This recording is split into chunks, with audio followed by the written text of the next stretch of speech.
कामिनी अपने छोटे बेटे अंश के लिए अच्छे रिश्ते तलाश कर रही थी।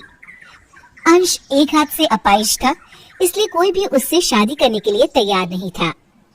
अरे नहीं कामिनी बहन, आपका बेटा तो अपने काम भी ढंग से नहीं कर सकता। हम अपनी बेटी की शादी ऐसे लड़के से हरगिज नहीं करवा सकते। अब हमें माफ कीजिए, हम चलते हैं। इसी तरह अंश के लिए कई रिश्ते आए और लौट गए, लेकिन कोई भी अंश से शादी करने के लिए तैयार नहीं था। बेटा अंश, तुम्हें उदास मत हो। देखना, तेरी माँ तेरे लिए इस शहर की सबसे खूबसूरत दुल्हन लाएगी। तू चिंता मत कर बेटा। कामिनी की बड़ी बहू निधि हमेशा अंश के अपाहिज होने का मजाक बनाती। एक दिन निधि ने कहा, देखना, अब इस लूले की शादी कभी नहीं होगी। जब मैंने कहा मेरी चाची की लड़की प्रिया से इसकी शादी करा दूं, तब तो बड़े नखरे थे आप सबके। वो काली है, अनपढ़ है, अब तो इसके लिए कोई लूली लंगड़ी लड़की भी हाँ कर दे वही बहुत है। बहू, अपनी जबान को थोड़ा लगाम दिया कर। देखना, मैं इसके लिए तुझसे भी कई गुना खूबसूरत लड़के ले आऊंगी, ये मेरा वादा है। निधि को अपनी खूबसूरती पर बहुत घमंड था। वो अपने आप को सबसे खूबसूरत और होशियार समझती थी, इसलिए वो सबको अपने काबू में रखना चाहती थी। वो घर के नौकरों पर अपना हुक्म चलाती और खुद आराम करती। एक दिन पंडित शादीराम एक लड़की राधा का रिश्ता लेकर आते हैं। सबको राधा बहुत पसंद आती है, क्योंकि राधा बेहद ही खूबसूरत थी। कुछ ही दिनों में राधा और अंश की शादी हो जाती है। राधा कामिनी के घर बहू बनकर आ जाती है। राधा की खूबसूरती से निधि को बड़ी जलन होती है। पता नहीं इस लड़की ने इस लूले में ऐसा क्या देखा जो इतनी खूबसूरत होने के बावजूद इस लूले से शादी करने के लिए तैयार हो गई।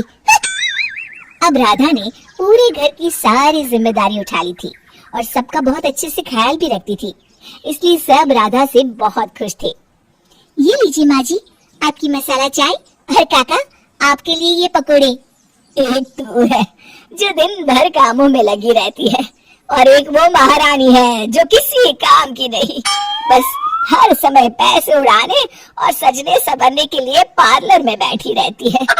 बेटा, कल पास की औरतें तेरी मुंह दिखाई के लिए आने वाली है। मैंने तो गर्व से सबको कहा है कि मेरी छोटी बहू से खूबसूरत इस दुनिया में कोई नहीं। आज तो बेटा मैं ही तुझे तैयार करूंगी। जैसी आपकी इच्छा माँ जी। थोड़ी देर के बाद कामिनी देशी घी और हल्दी लेकर राधा के पास आती है। बहू राधा, ला, मैं तेरे सर पे ये देशी घी की मालिश कर देती हूँ। इससे बाल मुलायम और खूबसूरत हो जाते हैं। देख तो तेरे बाल कितने रूखे हैं, जैसे नकली बाल हो। इधर आ, आज मैं तेरे सर की मालिश कर देती हूँ। बैठ बेटा। मालिश का नाम सुनकर राधा घबरा जाती है। वो माँ जी, मुझे कुछ काम है, मैं बाद में मालिश कर लूंगी। इतना कहकर राधा अपने कमरे में चली जाती है और अपने सर पर लगे विग को ठीक करने लगती है। तभी निधि राधा को देख लेती है। Oh my God! अच्छा, तो असल में ये महारानी गंजी है और विग लगाकर सबको बेवकूफ बना रही है। कल मुंह दिखाई के समय अब मैं इसका भांडा फोड़ दूंगी। अगले दिन सब औरतें राधा की मुंह दिखाई के लिए कामिनी के घर आती हैं। तब निधि अपनी चाल चलती है। अरे राधा, तू अभी तक तैयार नहीं हुई? अरे ये साड़ी कैसे पहनी है? ला, मैं पिन लगा देती हूँ।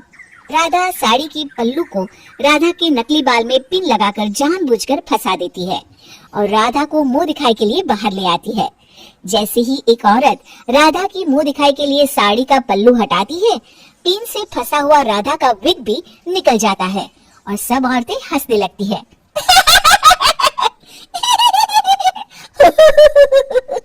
हाय दया, ये तो टकली है, इसके तो बाल ही नहीं। तो मेरी बहन, तुमने तो कहा था कि तुमने अपने बेटे के लिए हूर की परी ढूंढी है, लेकिन ये महारानी तो गंजी निकली। सभी औरतों ने कामिनी और राधा का खूब मजाक बनाया और फिर वहाँ से चली गई। अब कामिनी राधा के बोले झूठ की वजह से उससे नफरत करने लगी थी। इतना बड़ा झूठ बोला, मेरे बेटे की जिंदगी बर्बाद कर दी तूने। इसीलिए इतने दिन से भोली बनकर सबका ख्याल रख रही थी। अरे सब दिखावा था इसका, निकल जा इस घर से अभी। तभी वहां राधा का पति अंश आता है और कहता है, रुको माँ, राधा ने तो मुझे सब कुछ शादी से पहले ही सच सच बता दिया था, लेकिन उसकी ईमानदारी को देखते हुए मैंने ही उसे सच छुपाने की कसम दी थी।